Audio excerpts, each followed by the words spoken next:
So good morning students. हम last session में हैं। ऑलमोस्ट हमने पूरा chapter theoretical aspect cover up कर लिया है। अब हम स्टार्ट करें practical questions from your official book Poonam Gandhi. जो कल की क्लास हमने डिस्कस की थी बच्चों, वो पूनम गांधी के क्वेश्चंस नहीं थे, ठीक है। उसमें 21 क्वेश्चंस हमने आपको सेंड किए थे, 15 हम डिस्कस कर चुके थे। रिमेनिंग के लिए किसी ने मुझसे कोई पूछा नहीं, तो मैंने भी बताया नहीं। I was waiting for your response कि आप में से कोई बच्चा क्वेश्चन के आंसर डिस्कस करेगा कि sir from our side 16 to 21 ये आंसर्स होने चाहिए। स्टिल यू कैन डू बेटा, still you can do, right. चलिए, फर्स्ट क्वेश्चन अभी अभी हमने डिस्कस किया, कोई इशू नहीं है। Second question, minimum amount for RTGS, सभी को पता है क्या आंसर होना चाहिए, 2 लाख रुपीज, ठीक है। 2 लाख से नीचे का अगर अमाउंट है तो आरटीजीएस नहीं होता, आरटीजीएस 2 लाख से ऊपर का होता है। और आप सबको अब मैं प्रैक्टिकल नॉलेज देता हूं। क्या बेसिक डिफरेंस है, आप में से बता सकते हैं कोई एक पॉइंट कि एनईएफटी और आरटीजीएस में सबसे मेन एक डिफरेंस क्या है अमाउंट के अलावा? ये तो क्लियर है कि 2 लाख या 2 लाख से ज्यादा है तो आरटीजीएस कराना पड़ेगा। और जीरो टू लेकर एंड लेस कितना भी है, जीरो टू एंड लेस कितना भी अमाउंट है, आप एनईएफटी यूज कर सकते हैं। लेकिन एक मेन डिफरेंस अगर आप में से कोई बच्चा बता सके, एनीबॉडी, कि सर एनईएफटी और आरटीजीएस में सबसे मेन डिफरेंस ये है, बताऊं बच्चों। थ्योरेटिकल लाइफ के हिसाब से अगर डिफरेंस देखा जाए, एनईएफटी के थ्रू अगर कोई कंपनी आपको पे कर रही है या आप किसी को पे कर रहे हैं तो उसमें 1-2 दिन या 3 दिन का टाइम लग सकता है। लेकिन ये थ्योरेटिकल बता रहा हूं, सुनना आप। और आरटीजीएस में क्या होता है, इमीडिएटली 10 to 15 मिनट्स के अंदर जिसके अकाउंट में भी आप पैसे ट्रांसफर करना चाह रहे हैं, with in 10 to 15 minutes transfer हो जाता है। लेकिन मजेदार बात यह है कि प्रैक्टिकल नॉलेज अगर आपको लेनी हो तो आप एनईएफटी भी करेंगे एज ऑफ नाउ। अगर एनईएफटी भी यूज करते हैं उसमें भी same day within half an our पैसे ट्रांसफर हो जाते हैं जिस भी पार्टी के अकाउंट में आप पैसे ट्रांसफर करना चाह रहे हैं। सपोज आपका एक सप्लायर है, आपको उसको पेमेंट करना है, ही इज इन गुजरात और आप पेमेंट कर रहे हो, आरटीजीएस नहीं किया आपने क्योंकि, और आपको इमीडिएट पेमेंट करना है और अमाउंट है लेस देन 2 लाख, आप एनईएफटी भी करेंगे ना तो भी same time within half an hour, within half an hour और 1 hour maximum, same day within 1 hour के अंदर सामने वाले पर्सन के पास अकाउंट में पैसे क्रेडिट हो जाएंगे। सोचिए, प्रैक्टिकल लाइफ में इतनी सर्विस फास्ट हो चुकी है बच्चों एनईएफटी और आरटीजीएस में। लेकिन एक डिफरेंस हमेशा रहेगा कि अगर लेस देन 2 लाख है, अगर लेस देन 2 लाख है तो आरटीजीएस यूज होगा। क्या यूज होगा, सॉरी, 2 लाख से ऊपर है तो आरटीजीएस यूज होगा, 2 लाख से कम है तो एनईएफटी यूज होगा। ठीक है बच्चों, चलिए जल्दी से आगे बढ़ते हैं बच्चों। आइए नेक्स्ट क्वेश्चन की ओर बढ़ते हैं। आपको आंसर भी दिख रहा है, which of the following is also known as contract of assurance. हाँ जी बच्चों, विच ऑफ द फॉलोइंग, आपको दिख रहा है आंसर, इसमें से कौन सा ऐसा कॉन्ट्रैक्ट है जो एश्योरेंस के नाम से भी जाना जाता है? फार इंश्योरेंस नहीं, मराइन नहीं, हेल्थ नहीं, बिकॉज इन सब में इंश्योरेंस मिलता है, जितना लॉस होगा उतना कवर होगा। लेकिन लाइफ के केस में आपने जितने का एश्योरेंस ले रखा है, इंश्योरेंस कंपनी से आपने जितने का भी इंश्योरेंस ले रखा है, may be 10 lakh, 20 lakh, 30 lakh, 50 lakh, 1 crore, of course वो डिपेंड करेगा आपकी ह्यूमन वैल्यू कितनी, एस्टिमेटेड सॉफ्टवेयर के थ्रू चेक करती है कंपनी कि अगर आप पर मंथ 1 लाख रुपए कमाते हो, पर मंथ 1 लाख रुपीस कमाते हो आप, तो आप आराम से 1 करोड़ तक का भी इंश्योरेंस ले सकते हो, कोई इशू नहीं है। लेकिन अगर आपकी कमाई पर मंथ 10,000 रुपीज है और आप चाहते हो आपको 1 करोड़ का इंश्योरेंस मिल जाए, इंश्योरेंस कंपनी नहीं देगी। क्यों देगी? क्योंकि आपकी इतनी वैल्यू नहीं है, आप पर मंथ 10,000 कमाते हैं, ईयर का 1,20,000 कमाते हैं। Why you are taking insurance of 1 crore? Not at all, insurance company will not give you insurance of 1 crore. Check किया जाता है कि आप कमाते हैं कितने उस हिसाब से, और जितने का भी इंश्योरेंस कंपनी ने दिया आपको, इंश्योरेंस कंपनी आपको एश्योर कर रही है कि अगर आपके साथ कुछ हादसा हो गया तो we will give your family remuneration, या जो भी अमाउंट है इंश्योरेंस अमाउंट, ये हम आपको एश्योर कर रहे हैं। क्या कर रहे हैं बच्चों? एश्योर। आइए जल्दी से आगे चलते हैं, जल्दी से। Wow, which is the following is the which of the following is the full form of ATM? देखिए बच्चों को पता ही नहीं होता, एटीएम मशीन जरूर चले जाते हैं आप। क्या है इसका answer exact? Automated teller machine, right बच्चों, ऑटोमेटेड टेलर मशीन। चलिए नेक्स्ट,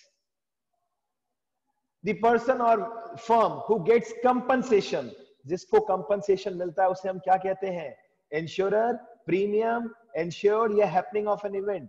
सर, जिससे कंपनसेशन मिलता है उसे इंश्योर्ड कहते हैं, और जो देता है उसे क्या कहते हैं स्टूडेंट्स? जो इंश्योरेंस देता है उसे हम क्या कहते हैं? Any of you? जो आपको वर्क कंपनसेशन दे रहा है उसे आप क्या नाम देते हैं, बताइए?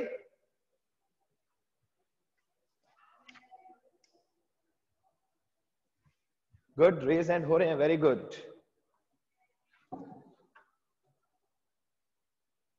यस गर्व? Sir insurer. बिल्कुल सही बेटा, ये तो बहुत इजी सा आंसर था, राइट। चलिए आगे चलते हैं बच्चों, नेक्स्ट देखिए जल्दी से। अभी हम केस स्टडीज पे भी आ रहे हैं, just wait for few minutes, we are going to start case studies also. 6 question, in which of the following account highest rate of interest is given? इन सभी में से सबसे ज्यादा हाईएस्ट, वैसे तो बैंक का इंटरेस्ट रेट बहुत कम हो चुका है बच्चों, बट फिर भी इन सभी में सबसे हाईएस्ट कौन सा है? क्या सेविंग अकाउंट? नहीं। Current account? बिल्कुल नहीं, करंट अकाउंट पे तो मिलता ही नहीं है। रिकरिंग अकाउंट मिलता है बट कम मिलता है, right. Fix deposit? Yes, because आप एक साथ एक अमाउंट डिपॉजिट कर रहे हैं बैंक के पास, राइट बच्चों। तो आंसर इज करेक्ट, एफडी पे सबसे ज्यादा इंटरेस्ट मिलता है। हाँ जी, 7th question, which of the following card allows spending money only up to the balance in your account? इनमें से कौन सा कार्ड आपको अलाउ करता है जितना बैलेंस है वहां तक आप यूज कर सकते हैं? देखिए, visa card, master card, credit card, ये सब कहीं ना कहीं क्रेडिट कार्ड के पार्टीशन है, ठीक है। जो मेन कार्ड है आपका वो है डेबिट कार्ड। डेबिट कार्ड में क्या होता है, आप जितना बैलेंस है उस अमाउंट तक यूज कर सकते हैं, उससे ज्यादा यूज नहीं कर सकते। ओके स्टूडेंट्स, ठीक है।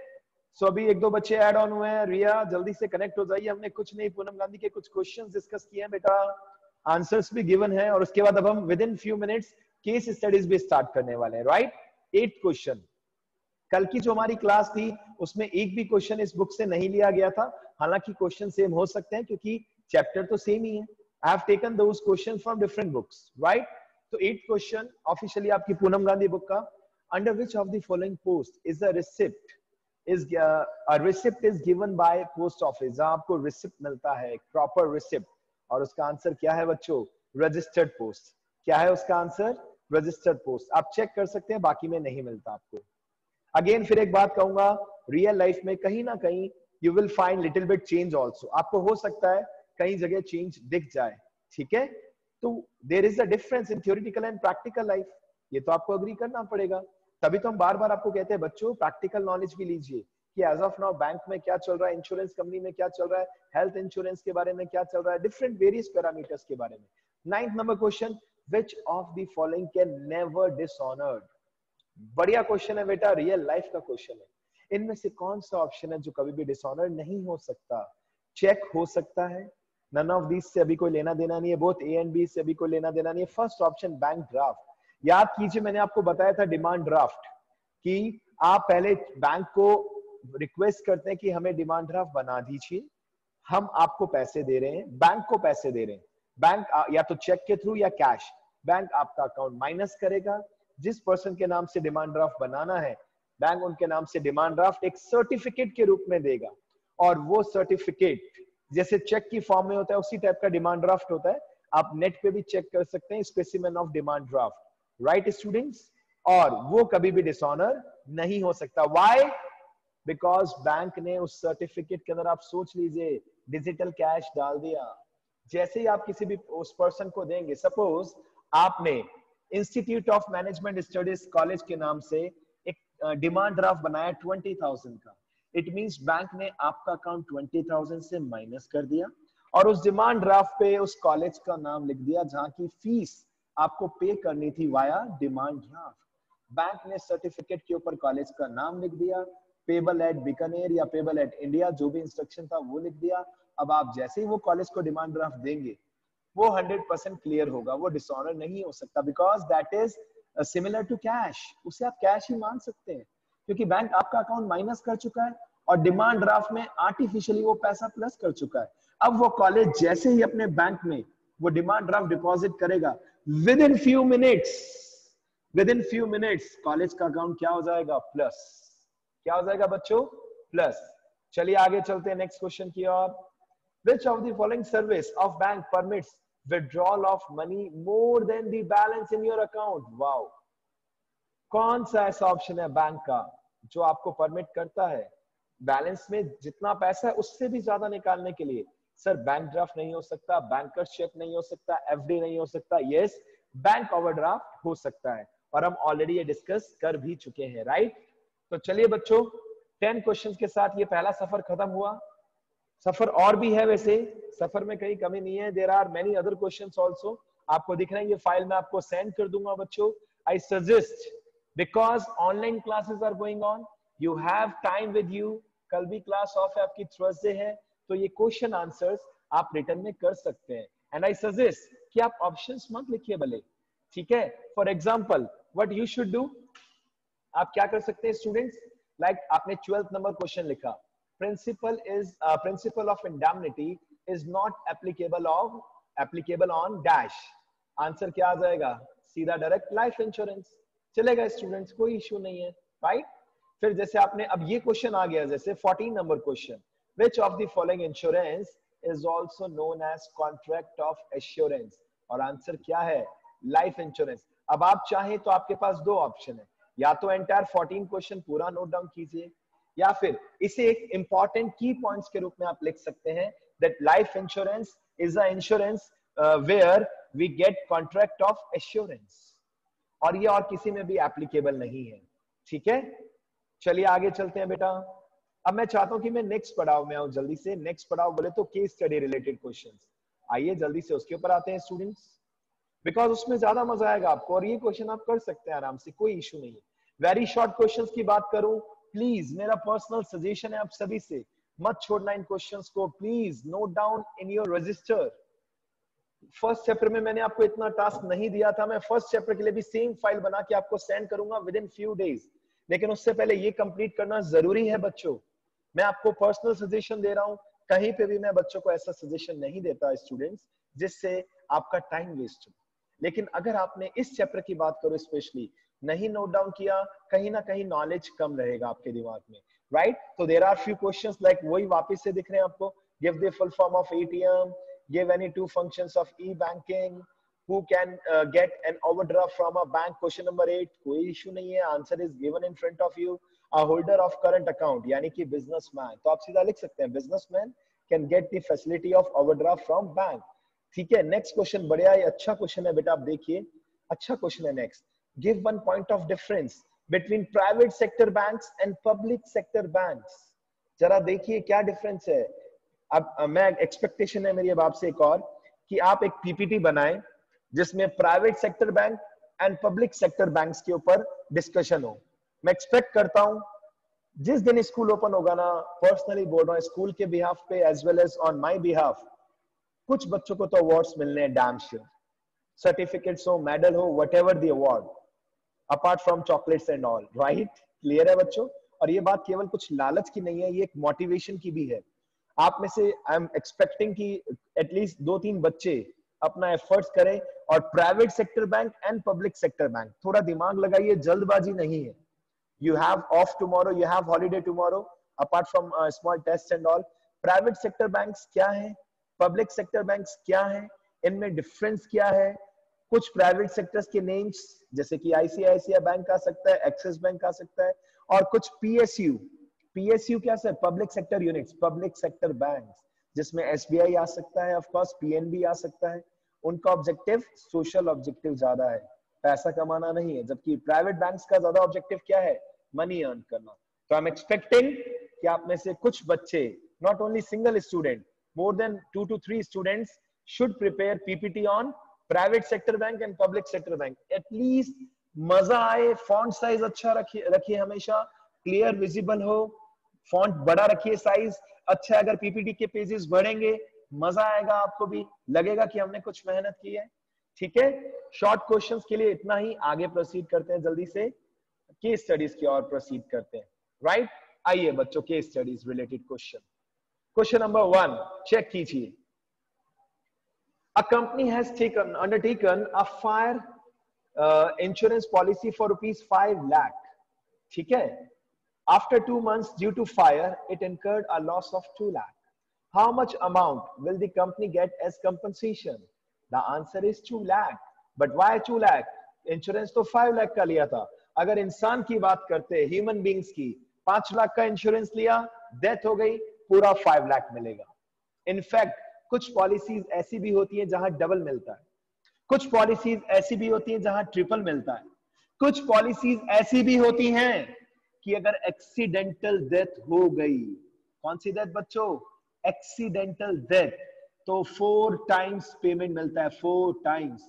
यानी कि अगर 10 लाख का इंश्योरेंस ले रखा है और एक्सीडेंट से आपका विकेट गिर गया, 40 लाख रुपए आपके नॉमिनी को मिलेंगे, आपके फैमिली को मिलेंगे। ठीक है बच्चों, 100% ये पॉलिसी थी, अब है या नहीं है एलआईसी में I don't know, but there are some companies जो triple risk cover, 4 time risk cover provide करती है। ठीक है, तो फर्स्ट क्वेश्चन क्लियर है। फायर इंश्योरेंस की कंडीशन में 5 लाख का इंश्योरेंस लिया, 5 लाख का, बट लॉस कितने का हुआ? 2 लाख। तो प्रिंसिपल ऑफ इंडेमनिटी कहता है that we will give you 2 lakh. Okay, next question, Why is life insurance considered as a contract of assurance? आपको रीड आउट करना है, आंसर लिखना है बच्चों। मतलब एक बात तो 100% इंपॉर्टेंट है, अगर ये केस स्टडी से रिलेटेड क्वेश्चंस, एक भी क्वेश्चन आपको नहीं छोड़ना प्लीज। मैं आपको पर्सनल रिकमेंड कर रहा हूं, केस स्टडी से रिलेटेड एक भी क्वेश्चन ऐसा ना हो जो आप अपने रजिस्टर में ना लिखें।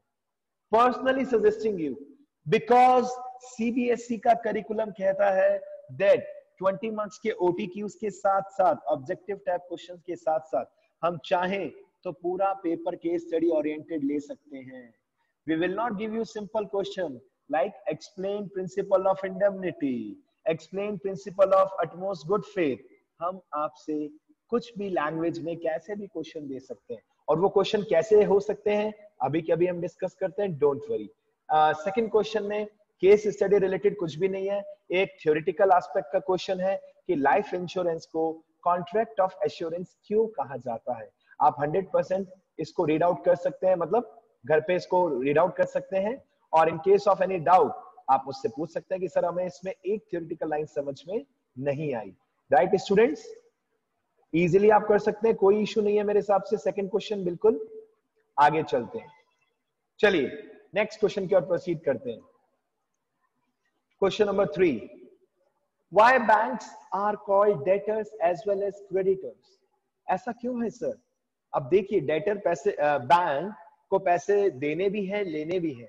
आपको डेटर्स क्रेडिटर्स वर्ड अच्छे से पता है ना? अगर आप बिजनेसमैन है, अकाउंट सोचिए, that's why we used to say कि अकाउंट्स एंड बिजनेस एक दूसरे से कनेक्टेड है। Right students? तो debtor is a person who has to pay some amount of money to a person. Debtor कौन होता है? जिसे किसी को कुछ देना है, और क्रेडिटर हमें जिसको कुछ पैसा देना है। और बैंक क्या करता है बेटा? बैंक डेटर भी है, बैंक क्रेडिटर भी है। कैसे? अगर आपने बैंक में पैसे डिपॉजिट करे तो वो बैंक की बुक्स में आप डेटर के रूप में आ जाएंगे कि बैंक को आपको कभी ना कभी रिटर्न करना है, और क्रेडिटर के रूप में भी आ जाएंगे, लेना देना यही तो चलता है बैंक के अंदर बच्चों। तो ये क्वेश्चन भी आप इजीली कर सकते हैं, कहीं टेंशन नहीं है। This is not case related question, ये केस स्टडी रिलेटेड नहीं है। क्वेश्चन नंबर 4 में आइए जल्दी से। A company took fire insurance policy of 10 lakh. After 3 months due to fire, suffered a loss of 4 lakh. How much money will company get as a compensation and why? अभी हमने same type का question discuss किया था बच्चों। The company will get 4 lakh only as per the principle of indemnity. ये तो वापस आ गया question. The purpose of insurance is to put back the insured in the same financial position as he was before loss. And insurance is not a contract of making profit. यानी कि आप सोचिए, अगर आपकी दुकान में आग लग गई, 10 लाख का इंश्योरेंस ले रखा था, so what? इंश्योरेंस कंपनी कह रही है 10 लाख का लिया तो क्या हो गया भाई, नो इश्यूज। आपकी दुकान में लॉस कितने का हुआ? 4 लाख।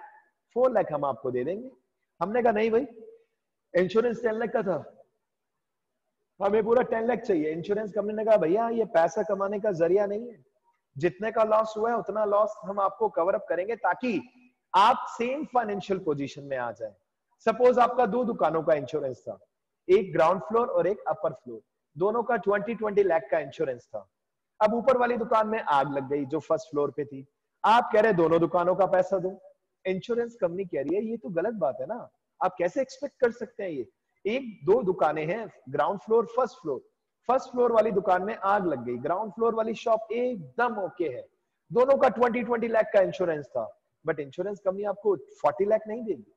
ऊपर वाली शॉप में आग लगी है, पूरा डिस्ट्रॉय हो गया, 20 लाख दे देगी। ताकि आप सेम दुकान वापस से बना सकें।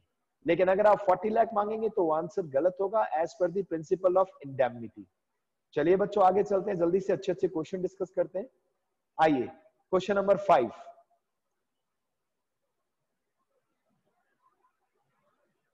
आइए, मजा इसी में है, अगर जिसके पास बुक नहीं है वो बच्चा ऑनेस्टी से आंसर देने की कोशिश करेगा।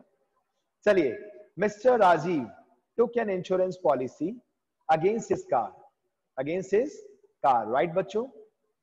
And after 3 months he sold it to Mr. Kailash. अच्छा जी, मिस्टर, देखिए ये एक मजेदार क्वेश्चन आ रहा है जहां आपको दिमाग लगाना है। इंश्योरेंस किसने कराया था? मिस्टर राजीव ने। 3 मंथ्स बाद क्या किया? अपनी कार बेच दी। किसको बेची बच्चों? मिस्टर कैलाश को। आगे क्या कह रहे हैं? The car was stolen from outside of mister Kailash house. Oh my God, Kailash ji के घर के आगे से कार चोरी हो गई। Mister Rajiv made a claim to insurance company. Mr. Rajiv made a claim to insurance company. His claim was rejected on the ground that Mr. Rajiv was no longer owner of the car. So he has no insurable interest and he has no financial loss with the loss of car. बात तो सही है, mister Rajiv को थोड़ी ना loss हुआ है। किसको लॉस हुआ है बच्चों? मिस्टर कैलाश को। Number 1, what does principle of insurable interest state? क्या कहता है बच्चों, बताइए। Number 2, was Mr. Rajiv right in making claim? Number 3, number C. Third, who should get the compensation? Yes, सोचिए, I am waiting for your 1 mark के questions. This is my suggestion to all of you that please in a fair register, भले आपने first chapter अभी तक नहीं किया, you can directly start with chapter number 4 also, no issues. Excuse नहीं देना, बड़े बच्चे हैं, 11th स्टैंडर्ड के बच्चे हैं, आप चाहें तो all the multiple choice questions भी आप कर सकते हैं। एज वेल एज देखिए, लाइक ये 17 नंबर क्वेश्चन देखिए, कितना अच्छा क्वेश्चन है। There is no minimum transaction value in, किसमें मिनिमम ट्रांजैक्शन वैल्यू का कोई क्राइटेरिया नहीं है? Answer is NEFT, because RTGS में है 2 लाख होना चाहिए, राइट बच्चों? ठीक है, तो सब देखिए आराम से देखिए। 19 नंबर क्वेश्चन कितना अच्छा क्वेश्चन है। The subject matter of life insurance is, life insurance के केस में सबसे मेन क्या चीज ध्यान देती है इंश्योरेंस कंपनी? Human life. आपकी लाइफ से ज्यादा हम आपको इंश्योरेंस नहीं दे सकते। आज सोचिए, अगर मैं 1 करोड़ का इंश्योरेंस लेना चाहूं, बच्चों आप सोचिए, मैं अपनी बात कर रहा हूं, अगर मैं 1 करोड़ का इंश्योरेंस लेना चाहूं या 50 लाख का इंश्योरेंस लेना चाहूं, इजीली नहीं मिलेगा इंश्योरेंस कंपनी से। कंपनी चेक करेगी मेरी ह्यूमन वैल्यू, कि क्या मेरी इतनी औकात है financially, I am talking about financially. Because अगर आज मैंने 50 लाख का इंश्योरेंस ले लिया और कुछ सालों में मेरी डेथ हो गई, तो इंश्योरेंस कंपनी के लिए तो एक बहुत बड़ा लॉस हो जाएगा ना, कि जिस इंसान की वैल्यू इतनी नहीं है उसको हम कैसे इतना इंश्योरेंस दें। अब बच्चा कहता है सर ह्यूमन वैल्यू तो सर कैलकुलेट की ही नहीं जा सकती, बिल्कुल करेक्ट है, but they have the software, insurance companies have the software by which they will calculate, और वो सब फाइनेंशियल कैलकुलेटर पे चलता है कि आपका पर मंथ इनकम कितना है, आपका लिविंग स्टैंडर्ड कैसा है, और आपकी एज कितनी है, ये सब चीजें वैल्यू रखती है बच्चों। तो मेरा पहला सजेशन था कि प्लीज एमसीक्यूज भी नोट डाउन कीजिए। हाँ, अगर आपको लग रहा है टाइम ज्यादा लग रहा है तो आप डायरेक्ट आंसर लिख सकते हैं, ठीक है। इसके बाद सेकंड जो क्राइटेरिया है, सेकंड मेरा suggestion, very short questions, please इसको नोट डाउन कीजिए अपने रजिस्टर में।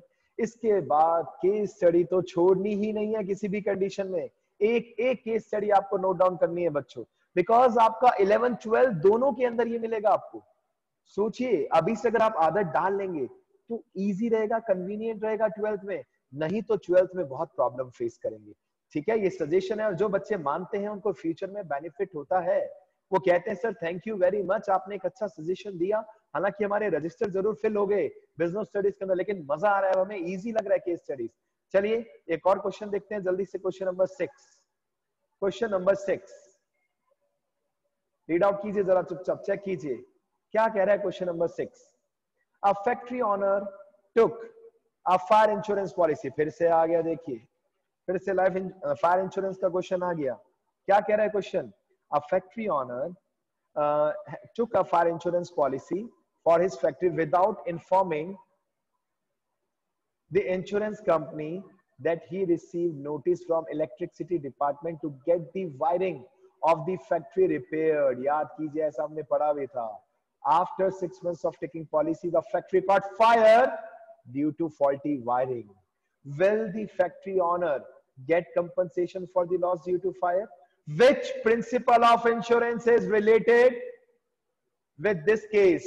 Can anybody tell me the name of principle? Yes, bachcho. Anybody? Yes. Principle of utmost good faith is the right answer given by Himakshi. Very good बेटा. क्योंकि देखिए, आपने कहीं ना कहीं एक चीज छुपाई. आपने कुछ झूठ बोला इंश्योरेंस कंपनी से. अटमोस्ट गुड फेथ को यूज नहीं किया. दैट इज रॉन्ग बच्चों. वो करना चाहिए. ठीक है. Factory owner will not get the compensation on due to breach. तोड़ दिया आपने कॉन्ट्रैक्ट. कौन सा प्रिंसिपल का खंडन किया? Utmost good faith. आगे चलिए जल्दी से. क्वेश्चन नंबर 7 क्या कह रहा है? क्वेश्चन नंबर 7 चेक करते हैं.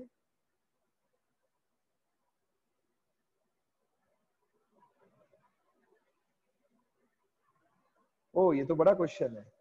ये आज का लास्ट क्वेश्चन है मुझे लग रहा है. ओ हो. हाँ जी बच्चों.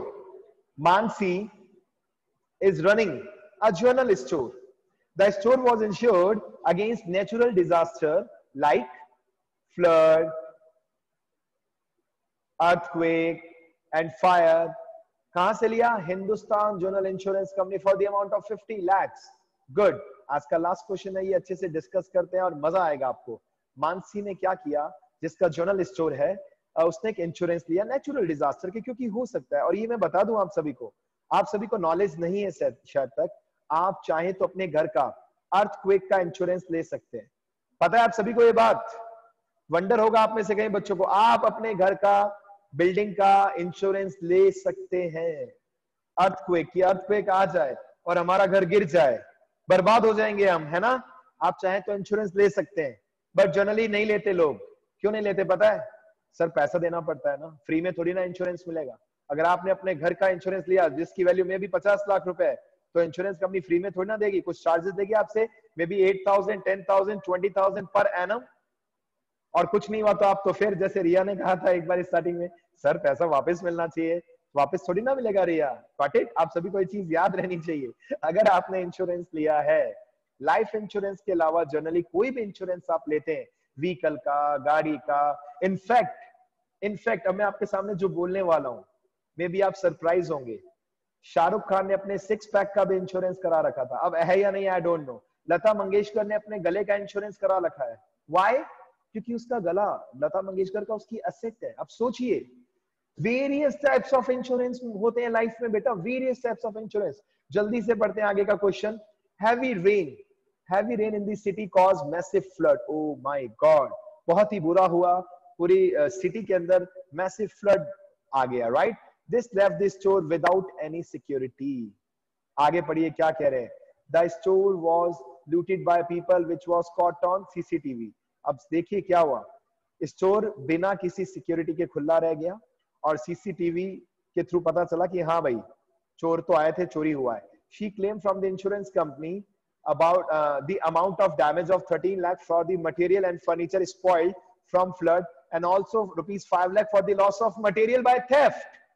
13 लाख का तो फर्नीचर ही खराब हो गया एंड स्टोर का सामान खराब हो गया, मटेरियल, और 5 लाख की चोरी हो गई गुड्स की.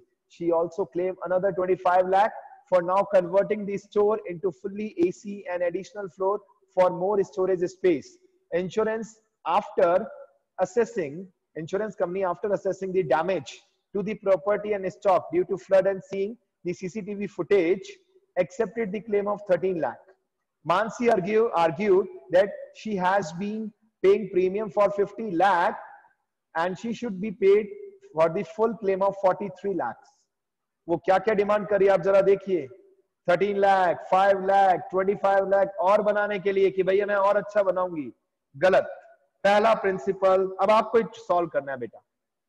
This question is for you. Number 1 क्या कह रहा है क्वेश्चन देखिए, क्योंकि क्लास अबाउट टू ओवर है और लेजर क्लास बहुत अच्छी स्टार्ट होने वाली है विद इन फ्यू मिनट्स. बच्चों देखिए, what is the fundamental principle of insurance? कॉजा Proxima. अब पढ़ना क्या कहना चाह रहा है ये.